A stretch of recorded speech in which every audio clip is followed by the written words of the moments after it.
All right, welcome everyone uh, to today's webinar, Anti-Hunger Advocacy Challenges in Tennessee. My name is Chris Riles, my pronouns are they, them, and I'm an anti-hunger advocate here at Tennessee Justice Center. We are a legal and advocacy nonprofit here in Nashville, but we work statewide on public assistance and benefits programs like SNAP, WIC, TennCare, and a few others. Thank you for joining us today. Go ahead to the next slide. So I just kind of went over who I am and who we are, but this is our nutrition anti-hunger team. We will have all of our contact information at the end if you would like to reach out to us and ask questions or say hello or give us gifts. I'm just kidding. This is what we do. So we are TJC's anti-hunger advocacy team. Our goal is to end hunger in Tennessee by bolstering and protecting the federal nutrition programs, SNAP, WIC, child nutrition. We also have a side of our agency that works on healthcare, so TennCare and associated programs. And this is a little bit about how we do that. Things like this are a big part of it as well. So thank you for joining us today. Yeah. So a little bit about what we're going to do today. This webinar is about advocating for anti-hunger programs in a state like Tennessee. And so we're going to do a little overview of what that means, what is advocacy, and then we're going to have a little bit of a panel discussion from our guests. And then we're going to open up to some questions for us and for our panelists.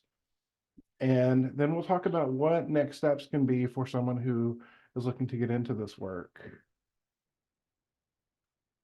So what is advocacy? There are a number of definitions, but these are some good ones that we pulled out. To advocate for something is to support, recommend, or argue for a cause, or argue against a cause. It is to educate, inform, and teach about an issue, or it is to plead or petition on behalf of others, to advocate for another person when they themselves cannot.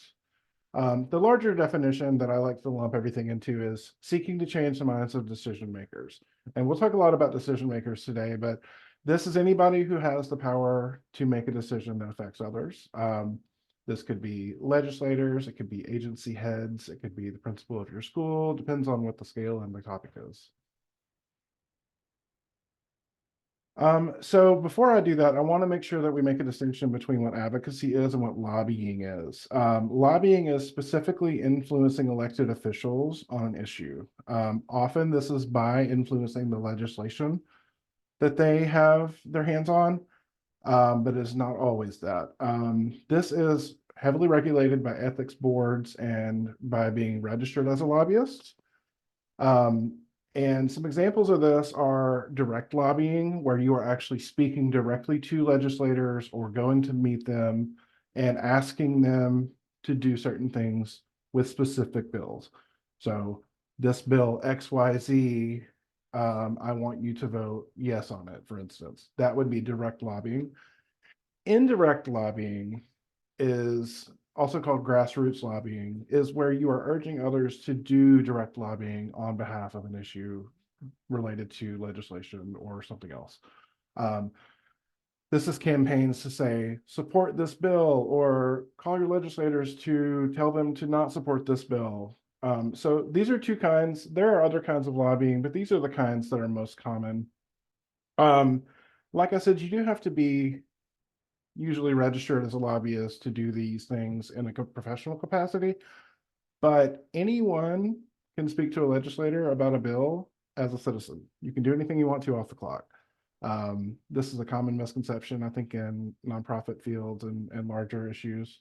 But if you're not on the clock, you're not beholden to these issues or to these regulations, and you can talk to them as a citizen. So now we're going to talk about some types of advocacy. There are more than these two buckets, but these are the two that are going to be most common. So we're going to talk about these today. So legislative advocacy is a little related to lobbying in that it involves legislation. whereas lobbying usually has to do with specific bills, legislation is more broadly things that can only be changed or can be changed by passing a law. There are a lot of examples of this in some things can only be changed by passing a law about it.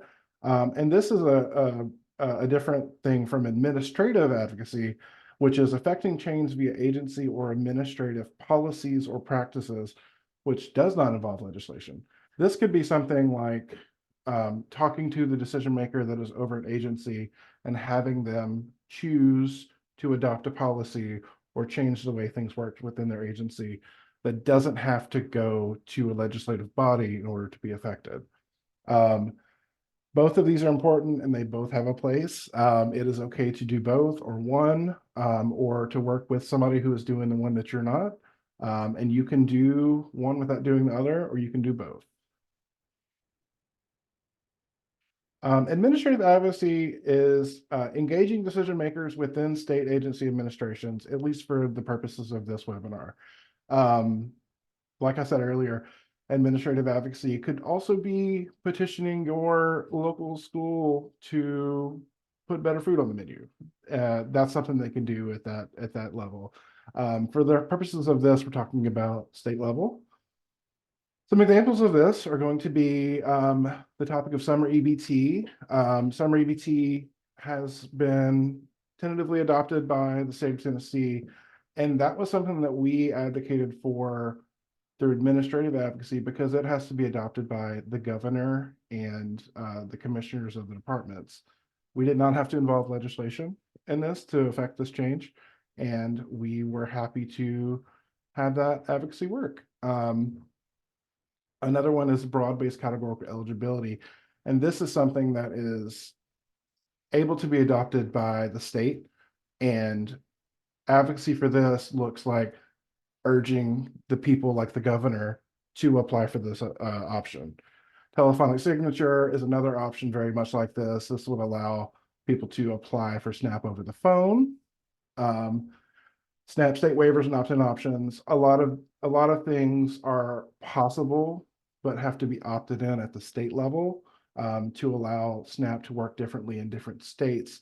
These are often things that a governor or a commissioner has to pursue and doesn't have to be done legislatively. And another one that's really effective that I think a lot of people in this room will really be able to do is commenting on proposed rules. Federal agencies and state agencies often put out requests for comments on proposed rules that they are planning on making, and they want to hear from us. And this is a way that regular people can get involved with the decision-making process by putting in their opinions about something that is coming down the pipeline.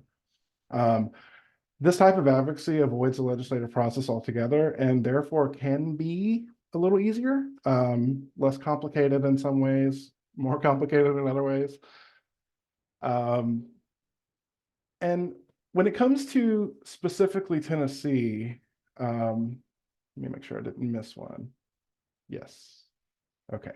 When it comes to Tennessee, there are, and generally southern states, more conservative states, there are some things that you have to approach this work with in mind in order to be effective. Some of these things are going to be ideological differences. There is a big push in some communities around the idea of personal responsibility, in that it is a person's responsibility to make sure that they and their family are fed, that, and any inability to do so is a personal failing, which also feeds into some work ethic narratives. These are things where people think, oh, if you're not able to support yourself, it's because you're not working hard enough. And these are some ideologies that are more pervasive in places like Tennessee in the South, especially when you get into more of a legislative capacity. So that's something to keep in mind. Feelings over facts. There are many times when simply having hard data is not going to be enough to affect a decision maker's mind. It is a really good tool to have, but it must be used in conjunction with other methods, which we'll talk about later.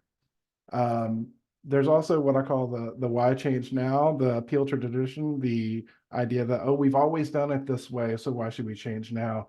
And that's one of the things you'll have to address when you're doing this work is, oh, well, here's why you should change now. Here's why it's important for us to change now. Cultural norms are also a huge part of this. Religion, language, and deeply held beliefs, and many, many other things are all going to influence what's effective, why it's effective, and who it's effective to. Um, yeah. So let's talk about some approaches you can take when you're doing advocacy in a state like Tennessee. As we said, data, hard data like statistics and published resources, but also statements from experts like professors and other experts in the field. People with letters behind their name have a lot of sway when it comes to who is talking. But like I said, data is almost never going to be a standalone way to make change in a decision maker's mind. But coupling that with things like narrative is going to be really effective. Lived experience stories and news articles that go into a specific case of the issue that you're talking about are always going to be very effective, because it's easy to say, oh, well, that data is not, it doesn't matter, but it's hard to look at, for instance, a child who says that they come home hungry from school every day to tell that child that they don't deserve to eat. Another way to really lean into this is to appeal to the money aspect of it, economic. If you kind of put in place a narrative about how bringing whatever this issue is to Tennessee is going to have these effects on the economy. It's going to be good for Tennessee's economy. It's going to be good for the local businesses, the small businesses, the farmers, these things are really effective ways of advocating. And also, what is the return on investment? If we, the state of Tennessee, or this agency invests X dollars into this program, how many dollars are going to come into the economy, right? And we've actually had some success with this narrative in some ways. And then the fourth one is going to be socio-emotional. Remember that these decision makers are human beings, and despite all of the things that we've talked about so far, they can be swayed using human being narratives and using the mechanisms that humans operate on, and appealing to their humanity as a person is really, really important. Let's talk about some hunger specific challenges that we have seen in our work doing this. The first one is a big one. It's going to be lack of knowledge. These programs like SNAP and WIC and child nutrition programs are very complicated. And we recognize that these legislators, while they are in charge of deciding which programs do what, they are not just focused on hunger. They are focused on housing and schools and the myriad other things that they have to deal with on a daily basis. We cannot expect them to be the experts in everything. And therefore, there are going to be a lot of things that they just don't have all the information on. And I put here, it can't be that bad. I've actually heard legislators say that when you present them with numbers and they say, it can't be that bad. You say, actually, it's worse than that. And even just doing that, coming into this understanding that like the legislator might be the decision maker, but they don't necessarily know everything about. So that's why advocating is also educating. Conflict of personal values. Many people, especially in Tennessee, especially in the South, have been indoctrinated with an idea that some people are deserving and some people are not, especially when it comes to food programs.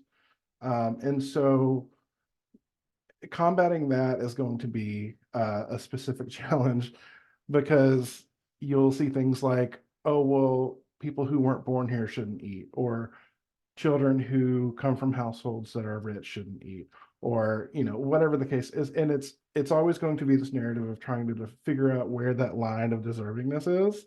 And so combating that narrative is going to be a challenge.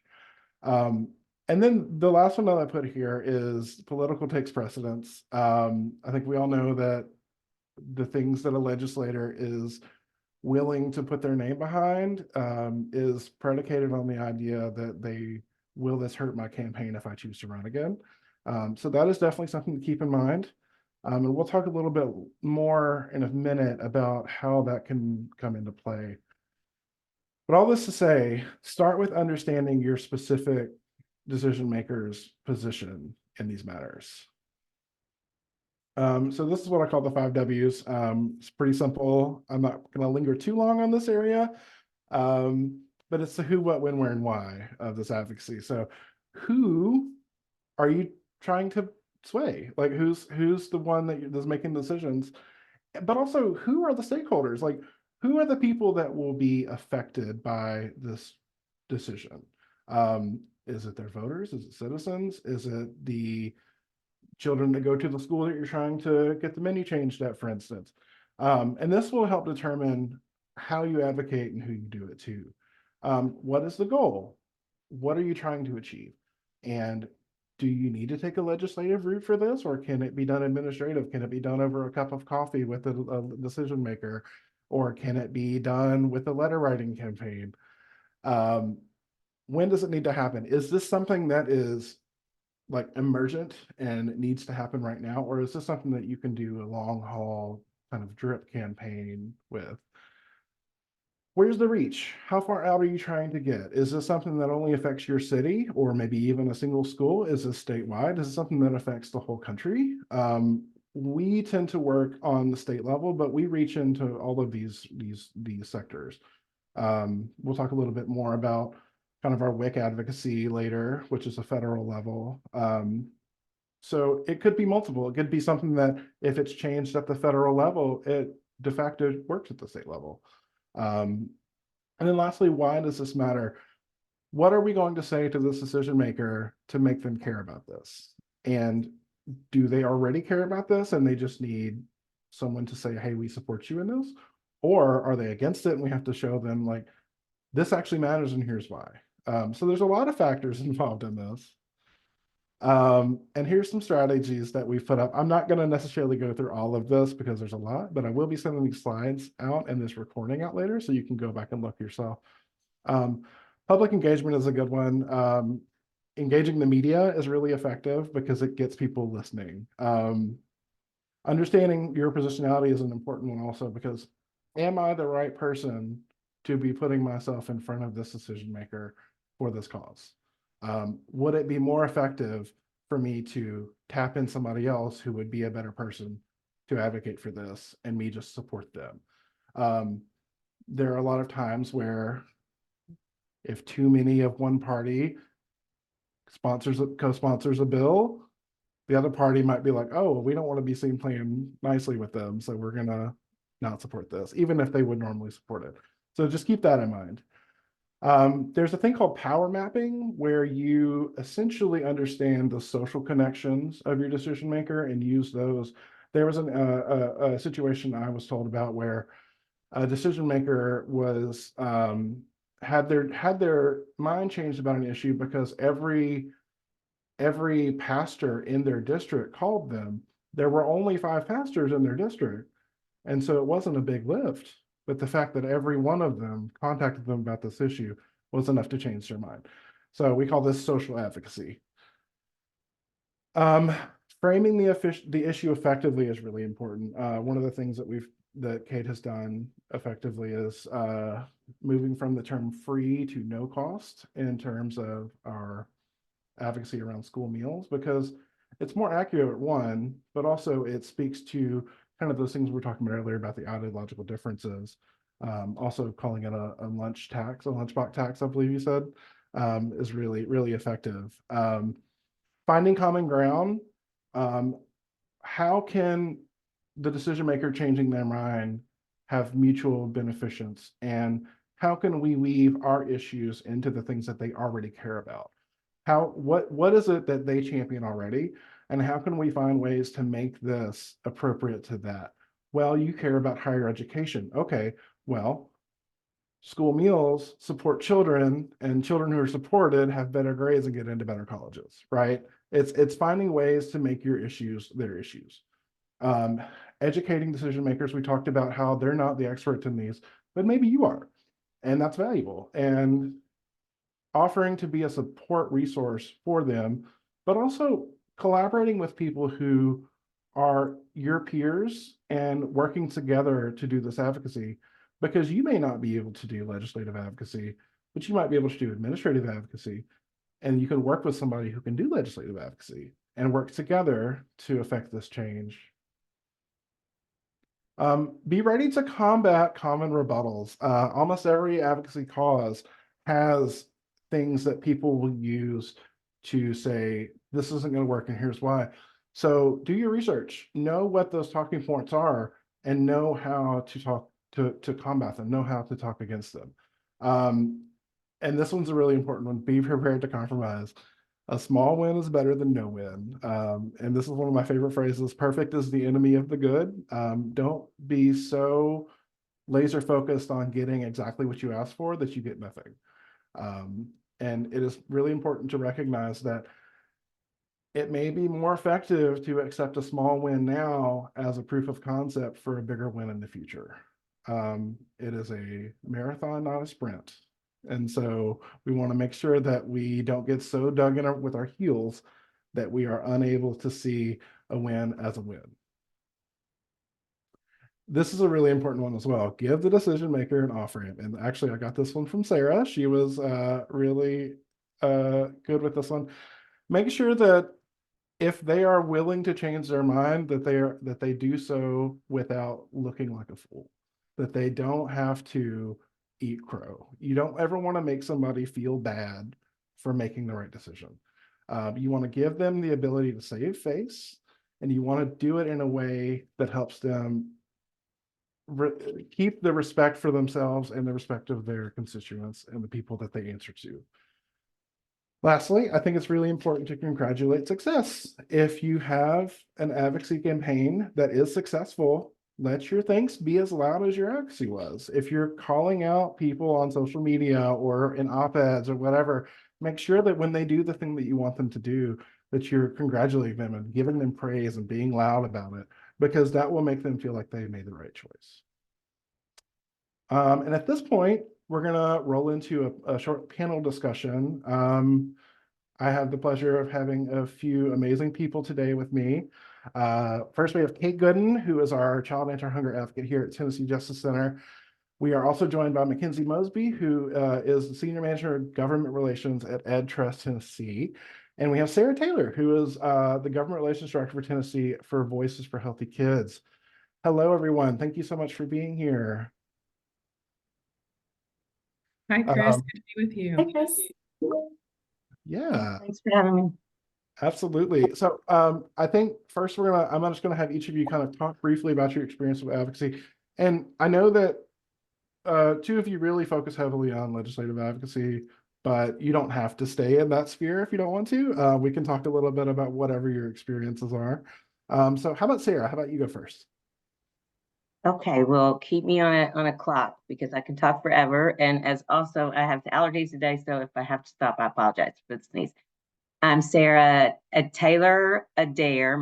Some of you on this call, I'm sure, know me as Adair. I've worked in state government for 20 some years, both at the legislature and House and Senate leadership, as well as a lobbyist. I worked for the State Employees Association, the University of Memphis, and now with the American Heart Association. So I have a lot of experience with volunteer organizations, groups that advocate at the local, state, and federal level. I've worked for Republicans and for Democrats. I've watched the legislature change, which is a lot of this discussion is about how things have changed, and we do have we have to change our tactics and advocacy along with how the political climate changes. So that's me in a nutshell. I'm always available. I'll make sure you guys have my information at the end to reach out if you have a question on anything, on any issue. Wonderful. Thanks, Sarah. Mackenzie, tell us about yourself. Sure. Hey, y'all. Mackenzie Mosby. Good to be with you.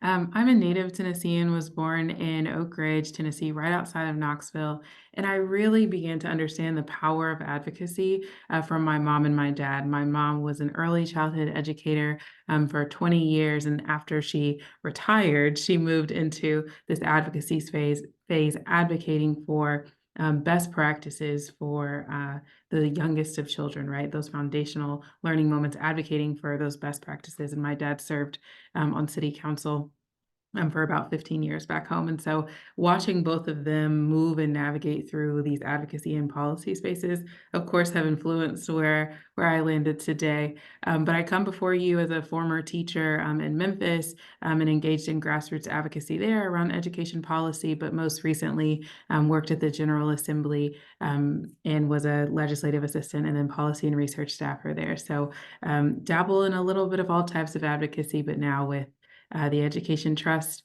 supporting the advocacy efforts of our Alliance for Educational Equity. Excellent. Thanks, Mackenzie. And Kate. Hi, everybody. I'm Kate Gooden. I'm the Child Anti-Hunger Advocate here at the Tennessee Justice Center. And I have been working in food security for over 10 years.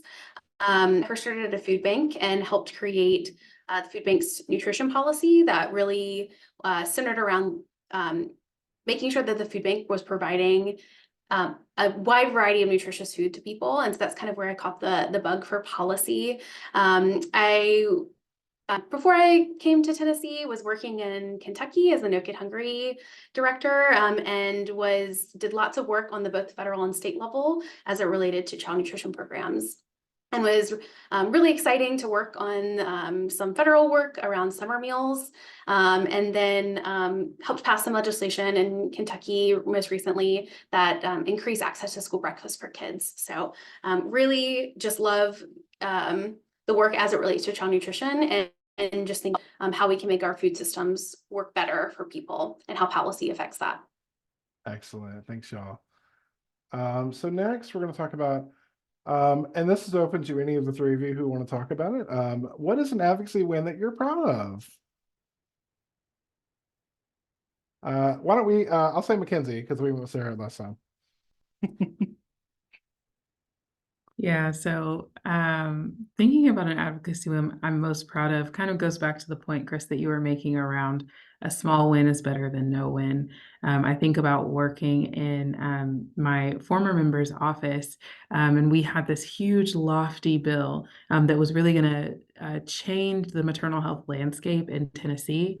And we kept getting, no from this department, no from this stakeholder, no from this. And so we ultimately had to work the bill back down to just being a report on what could the doula landscape look like in Tennessee.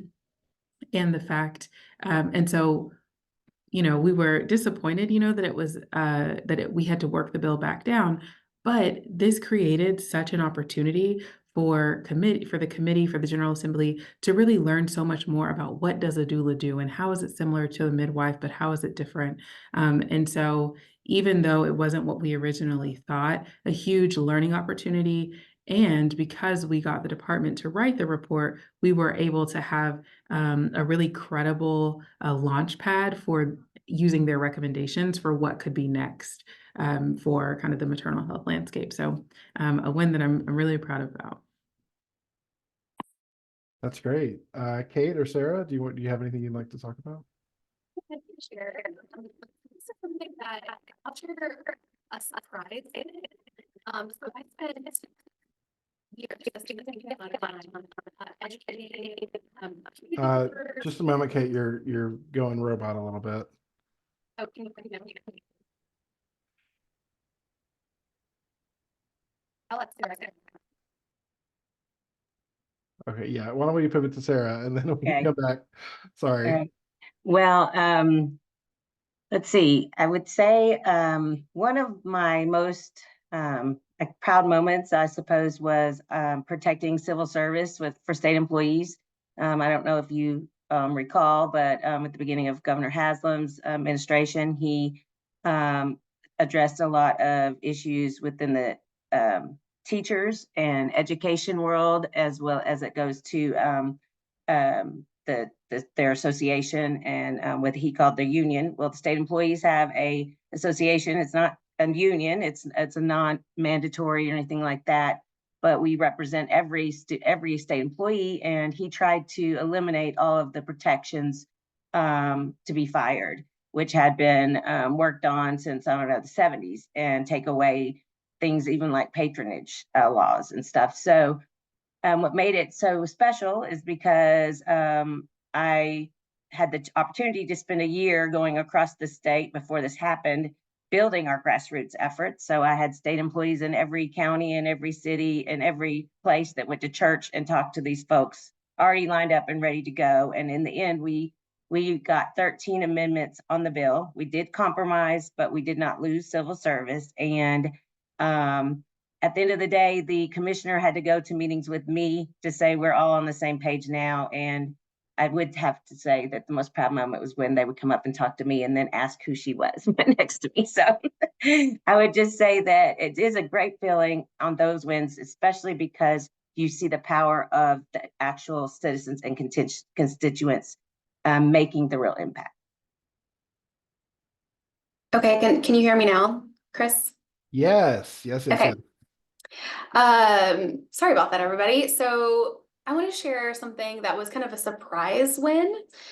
So for those of you in the child nutrition space, you probably remember in summer of 2022, when the USDA waivers that were released during COVID about SFSP, the Summer Meals Program, they were set to expire on June 30th, which would have been such a mess because that would have changed the way summer meal sponsors could serve kids in the summer right in the middle of it. So they would have to essentially change the entire way the program functioned. So we were doing lots of federal pushes. There was a lot of effort trying to make sure that Congress forced USDA to extend these waivers. For years, I have been doing significant amount of work gathering our grassroots efforts and making sure not only grassroots, but grass tops and even policymakers understood why these changes needed to be made. And so I had someone from one of our national partners reach out to me and say, hey, this is when I was working in Kentucky, and they said, hey, one of your senators, Rand Paul, is the only person in Congress that he is holding this piece of legislation up. Can you do anything about it? And it was one of those moments where I was like, wow, I'm so excited to say it's actually a really easy ask, because I already have this built-in group of people that I know are educated about it and they know exactly what to say, and they're ready to do it. And so we had all of our advocates reach out to Senator Paul's office. And, I heard from our national partner after the waivers were extended that said, your advocates were the people that made this happen on the federal level. And it was just an exciting win because I think a lot of advocacy is sometimes preparing for things you're not even quite sure what they are. And so that was kind of one of those where I was like, wow, all of those years of me doing presentations and talking to people and making sure everyone's on the same page actually really paid off. So it was super exciting. That's great. That's great. Thanks, Kate. I'm going to move on to the next question. So what is something that you have tried that did not work out as you had hoped? And I don't know if we have a volunteer that wants to go first, or I can just call.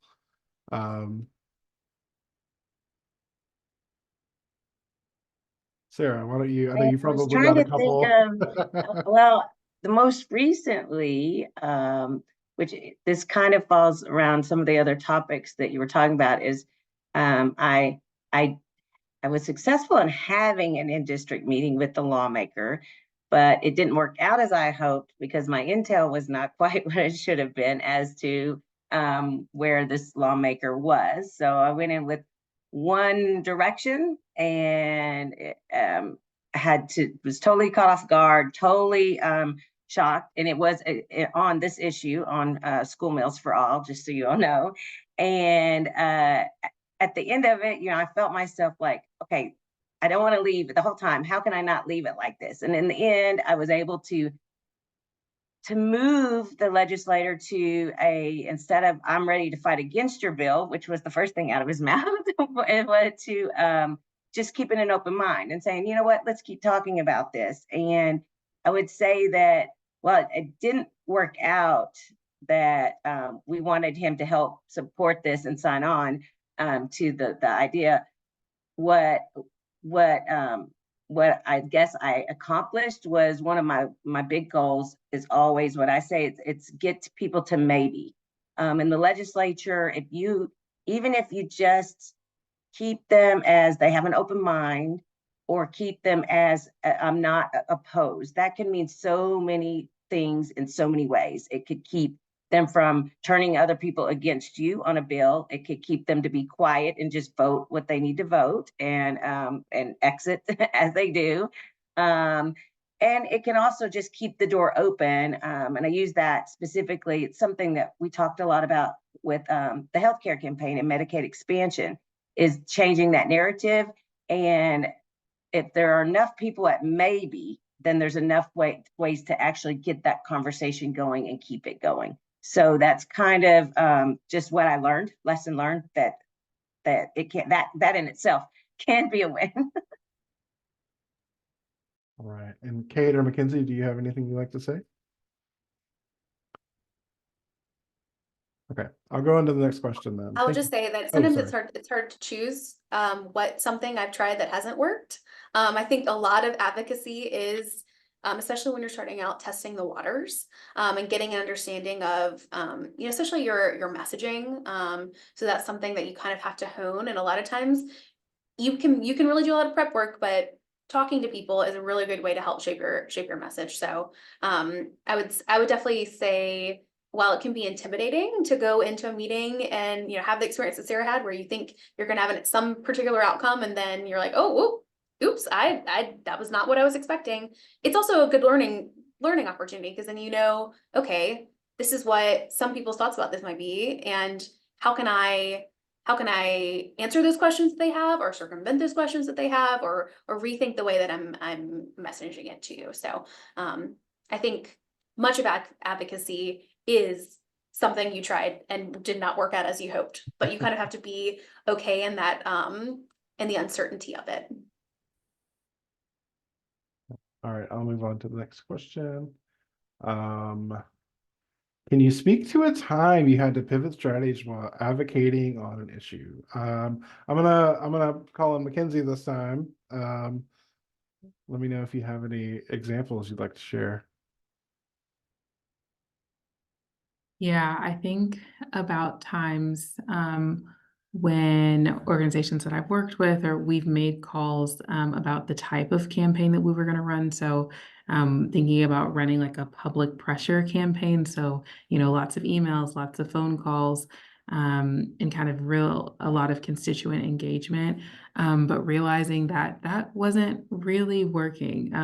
It was more so maybe like annoying the members, or frustrating them, and not really opening their minds, to Sarah's point earlier, or getting them in a position where they wanted to listen to what folks had to say. So I think, I mean, even to Kate's point, like really being flexible and willing to shift those strategies, and not feeling like it's, you know, the campaign is over, but it's really just like the next phase, or the next step that you can take. But really thinking about, you know, what strategy is best suited, and then being wrong on that call and having to shift, would be the example that I would give. That's an excellent point. Sarah or Kate, do you have anything to add? Oh, I would just piggyback on that, and that also you have to pivot constantly in any campaign as you progress. So if you think about it, you might start with one strategy and find out that it actually requires a different process, or it takes, instead of a rule, it takes a law, like you were talking earlier. All these different things come about as you progress through a campaign and learn more maybe about an issue. And so with each step of the way, you tend to pivot.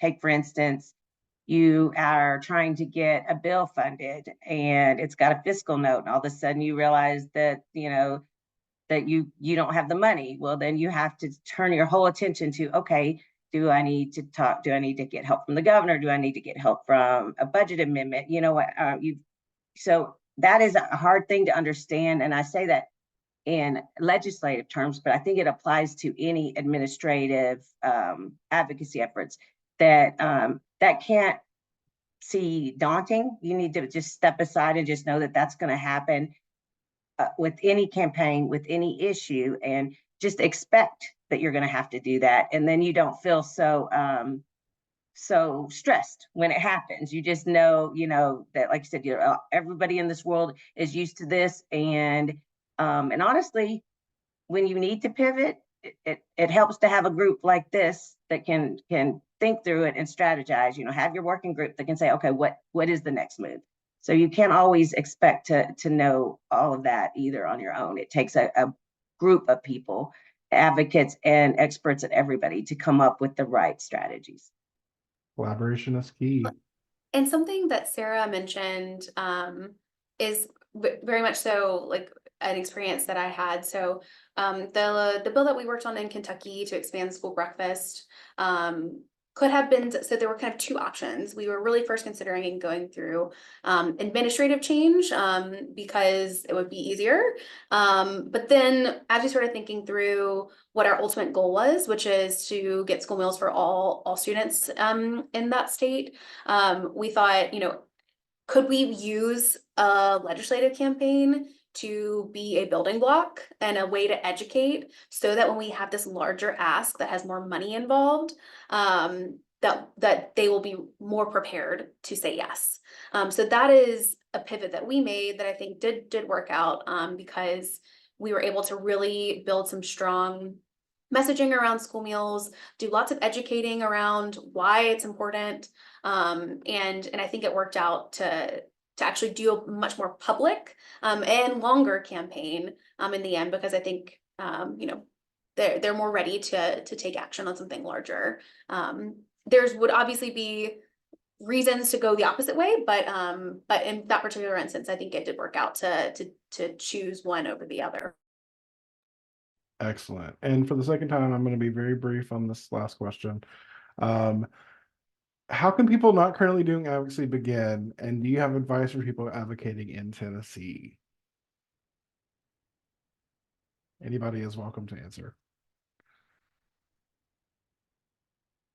We want your nuggets of wisdom. Well, I would start by saying, if you are passionate about an issue, any particular part of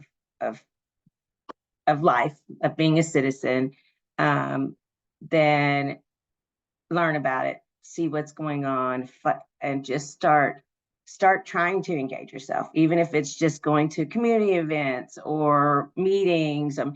I think that a lot of people don't know how to start. They really are excited, and we sit around and we listen to the news and everything else, and we get all fired up, but we talk, we don't know where to go. So I think the first thing you can do is to, if you are and you're passionate about something, go ahead and start trying to make connections with other like-minded folks that are with you on that. And in Tennessee, my advice, and this is for anything at the city, local, even federal level, is that find who know your elected officials, know your power, who's in charge and power of the situation, whether it be a superintendent or whatever the issue is, and see if you have anything in common with them. I really think that in Tennessee, one of the biggest impacts is for the person that you think might be so scary and so different from you. They are just like you, and they want your vote or they want your confidence. And you just have to trust that it's worth getting to find something that you have in relation to them, so that you can always connect.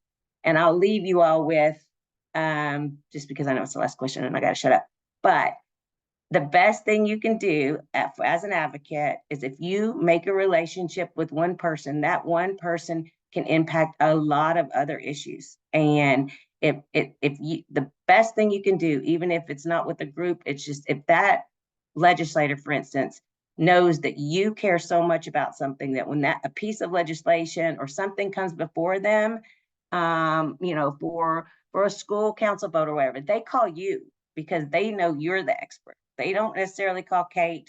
They don't call me, they'll call their constituent before they will call any one of us. And my hopes for all of you is if you want to be an advocate, that you develop that closeness so that they have your cell phone number on speed dial, and you will be their expert. Excellent.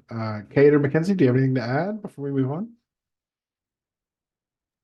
Yeah, I would just encourage you to really broaden and think about all of the possibilities when it comes to advocacy.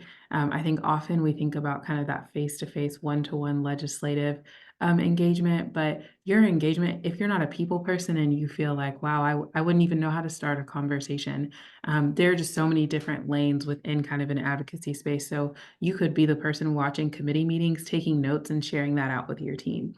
You could be the person who is recruiting more people to your organization to make sure that you have like a strong, working group, a strong base to send those advocates out. There are so many different lanes.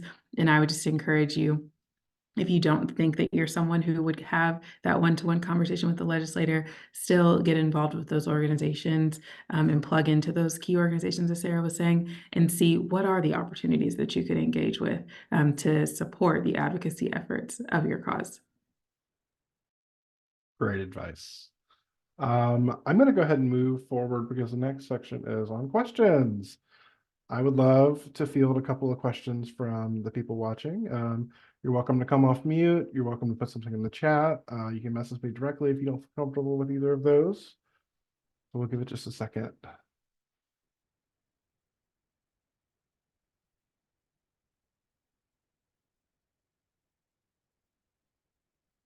Does anybody have a question they would like to ask our panelists?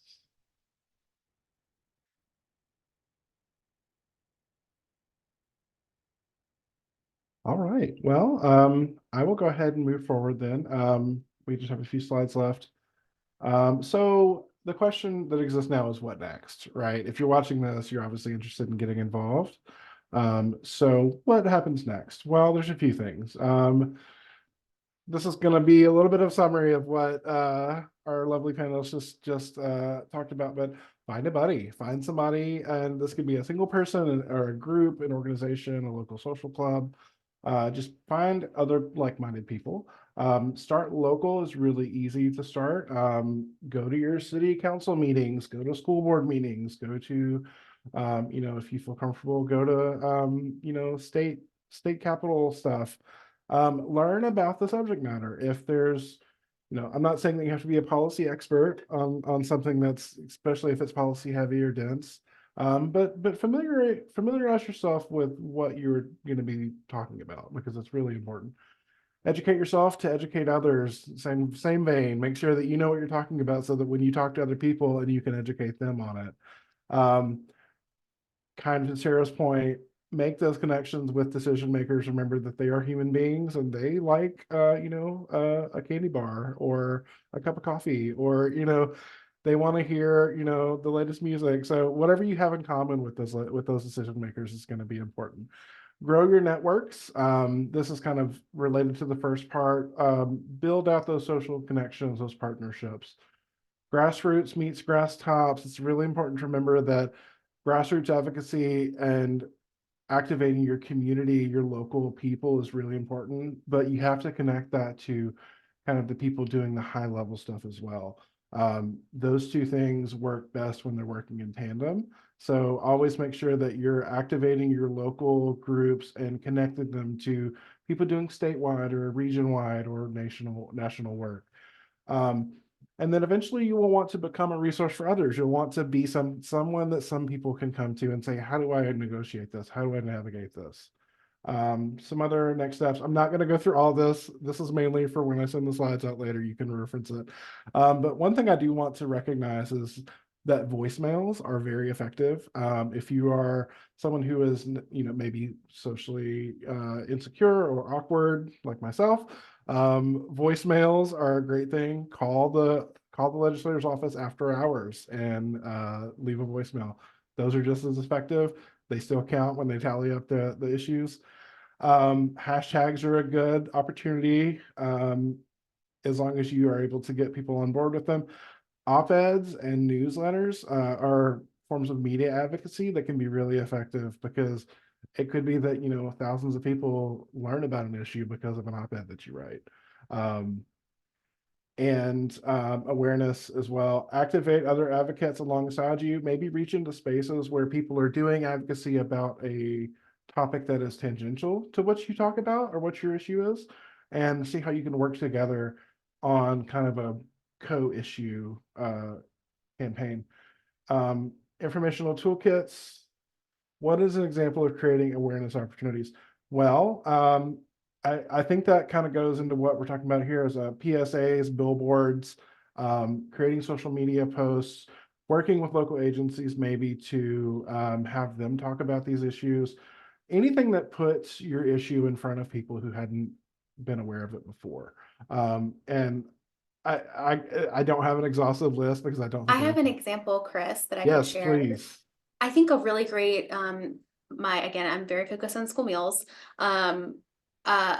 One for school meals, if you're trying to convince your local legislator that school meals for all kids is important, invite, with obviously the blessing and the coordination with your school, but schools can invite lawmakers to their schools. They can see it happen in person. That'd be a great educational opportunity, create awareness, and it might be able to change their mind if they're opposed to something like that.